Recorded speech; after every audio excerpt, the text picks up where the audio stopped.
अफवाहें चल रही है कि सियासत का एक बड़ा नाम मरियम औरंगजेब साहिबा को किसी नामालूम शख्स ने कोई तप्पड़ शप्पड़ मारा है। सच में दिल अफसरदा हो गया। भले मरियम औरंगजेब साहिबा की सियासत में वही हैसियत है जो क्रिकेट में ग्राउंड के अंदर ग्रास पर बैठे किसी कीड़े की होती है या मंदिर में लगी घंटी जैसी, जैसे कोई भी जब आकर बजा डाले। लेकिन जनाब वो है तो औरत ना। अब भला क्यों कर कोई इस गोल मटोल लाइनी से नाम नेहात खातून को जांपड़ मारेगा। मैं इस वहशियाना सलूक की पुरजोर मजम्मत करता हूँ। अभी मैं सोशल मीडिया देख रहा था तो एक महसूस जमात के कारकुन मरियम औरंगजेब साहिबा के बेदर्दी से मजाक उड़ाने में लगे हुए थे। दिल तो किया कि इस जमात पर तनकीद करूं, लेकिन फिर सोचा कि 80 से 90% पाकिस्तानी नौजवान पर मुश्तमिल ये जमात अगर सारे काम छोड़कर किसी भूली बाली खातून के पीछे पड़े हैं तो लाजमी तौर पर कोई तो वजह होगी। फिर जरा सोच के घोड़े दौड़ाने तो जहन में आया कि मरियम औरंगजेब साहिबा जो कि एक ऐसी जमात की तर्जुमान है जिनका काम ही औरत पर सियासत करना है, औरत की तजलील ही उनका मंशूर है, जिस पर लाखों का बजट लगाकर अपने जर्री बहादुर रहनुमा को मर्द साबित करने में लगे होते हैं। नून लीग की एक तारीख है, खवातीन ख्वाह अपनी हो या पराई की इज्जतों से खेल कर सियासत करते हैं। ऐसी जमात की तर्जुमान जो लॉजिकली औरत ही तस्वर होती है, ख्वाह कैसी ही हो, हमेशा बदतमीजी और बदअखलाकी का मुजाहरा करते हुए अपने मुखालिफिन को बढ़ चढ़ कर जवाब देती है, ख्वाह जवाब हो या ना हो। तो ऐन मुमकिन है कि जब सोशल मीडिया पर मशहूर होने वाले इस नामालूम शख्स के साथ मरियम औरंगजेब साहिबा की किसी मसले पर तकरार हुई हो तो सामने वाली का तोबड़ा देखकर बाबकरत नामालूम साहिब के दिल में आया हो कि तोबड़े पर एक चपेड़ मारकर देखा जाए कि कैसी आवाज आती है। ये आवाज वैसी ही होगी जैसे आम इंसानों के चेहरे पर तपड़ पड़ने से आती है, या ये खातून जो कि कनीज़ हास का दर्जा रखती है और हमेशा रऊनत उसके चेहरे से टपक रही होती है, तकिया नमा इस चेहरे पर जांपड़ पड़े तो कैसी चटाक की आवाज आती है। अगर तो ये वजह थी तो मैं तपड़ मारने वाले नामालूम साहिब को ही सपोर्ट करूंगा कि उसने एक कामयाब तजर्बा किया और मरियम औरंगजेब साहिबा को एक तपड़ मारकर वो पब्लिसिटी इनायत फरमाई जो इससे सारी जिंदगी चोरों के दिफा और गालम गलोच पर भी नसीब नहीं हुई थी। अब सोशल मीडिया पर जौन सी भी वेबसाइट देखे तो मरियम औरंगजेब साहिब का जिक्र हो रहा है। वो सब तो ठीक है, लेकिन किसी औरत को डड्डू चार्जर जैसे अलहक नहीं देने चाहिए। वो भी अल्लाह की महलूक है। इसे मेंढक के साथ तशबीह देना वैसे ही गलत है जैसे हिना परवेज भट्ट को बकरी कहना। अब कल ही की बात है कि दानियाल अजीज ने भी मंदिर के इस गोल मटोल घंटे यानी मरियम औरंगजेब को बजा दिया। बजाना तो अरस्तु साहिब को था, लेकिन मरियम औरंगजेब को भी बतौर सवाब बजा दिया। साड़ी गल हो गई है, यही इनकी औकात है। साड़ी गल हो गई है के नतीजे में ही नवाज शरीफ सियासत में आया था। साड़ी गल नहीं हुई, इसकी नतीजे में कभी जदे गए कभी लदे गए। ये कोई सियासतदान है? ये झूठ के पैदावार हैं। साड़ी गल हो गई है, यही लोग हैं, यही सोच है जो पाकिस्तान के मुकद्दर में लिखी गई है। अभी कुछ दिन कबल मरियम औरंगजेब को अचानक तहरीक इंसाफ के साथ हमदर्दी जागी। उन्होंने पाकिस्तान तहरीक इंसाफ के इंट्रा पार्टी इंतखाबात पर रद्दअमल में मरियम औरंगजेब का कहना था कि पीटीआई में एक बार फिर सिलेक्शन का अमल सिर्फ 15 मिनट में मुकम्मल हो गया। अवाम इलेक्शन कमीशन और अपने पार्टी वर्कर्स की आंखों में मिट्टी डालने की कोशिश की गई। तर्जुमान मुस्लिम लीग नून ने कहा कि नामालूम और खुफिया मकाम पर ये कैसा इलेक्शन था जिसका कोई तजवीज कनंदा ताना ही तायद कनंदा। वोटर्स थे न वोटर लिस्ट, प्रिजाइडिंग ऑफिसर था न इलेक्शन प्रोसेस। बानी रहनुमा और कारकुनों के खौफ से इन्हें इलेक्शन प्रोसेस से ही बाहर कर दिया गया। उन्होंने कहा कि इसे पार्टी में अमरियत और सिलेक्शन कहते हैं। ये जमहूरियत इलेक्शन कमीशन और पार्टी वर्कर्स से संगीन मजाक है। पार्टी में बानी रहनुमाओं और कारकुनों को लेवल प्लानिंग फील्ड नहीं दी गई। कारकुनों को लेवल प्लानिंग फील्ड न देने वाले मुल्क में लेवल प्लानिंग फील्ड का मुतालबा कर रहे हैं। लेकिन तर्जुमान का कहना था कि आरटीएस बिठाकर इक्तिदार में आने वालों की आदत नहीं बदली। आरटीएस से इक्तिदार में आने वाली जमात को इलेक्शन का क्या पता। पार्टी के अंदर इंतखाबात की शिफाफियत अवाम को नजर आनी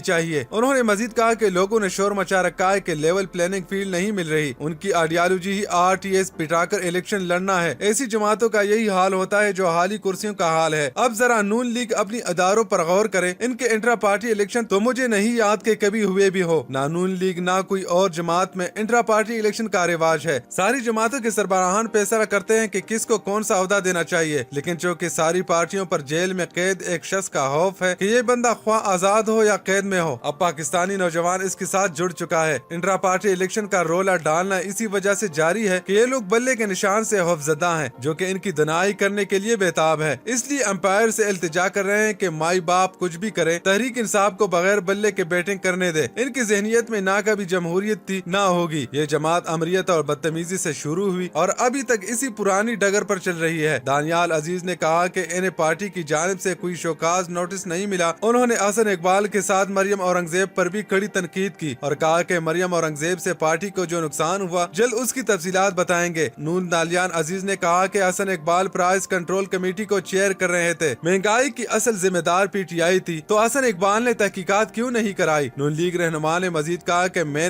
मैं ये नहीं कह रहा कि पीटीआई महंगाई के जिम्मेदार नहीं। हसन इकबाल ने नेशनल प्राइस कंट्रोल का इतना बड़ा इदारा संभाला हुआ था, पता कुछ नहीं था। उनका कहना था कि मरियम औरंगजेब साहिबा की कारकर्दगी से जो नुकसान हुआ उस पर आइंदा बात करूंगा। हमारी कोई इंफॉर्मेशन कैंपेन और हिकमती अमली नहीं थी। उन्होंने कहा कि ये जो बेहतरीन कारकर्दगी वाले हैं ये सब पार्टी में बिला मुकाबला ही मुंतखब होते हैं। हसन इकबाल का बेटा जिले का चेयरमैन भी बिला मुकाबला ही बना था। नून लीग रहनुमा ने कहा कि हसन इकबाल ने कहा, मुझे शायद किसी टिकट में दिलचस्पी है, मैंने किसी से कोई सिफारिश नहीं कराई कि किसी को पार्टी का टिकट दे। चाहता हूँ कि पार्टी ने जो गलतियाँ की हैं वो आइंदा ना करे।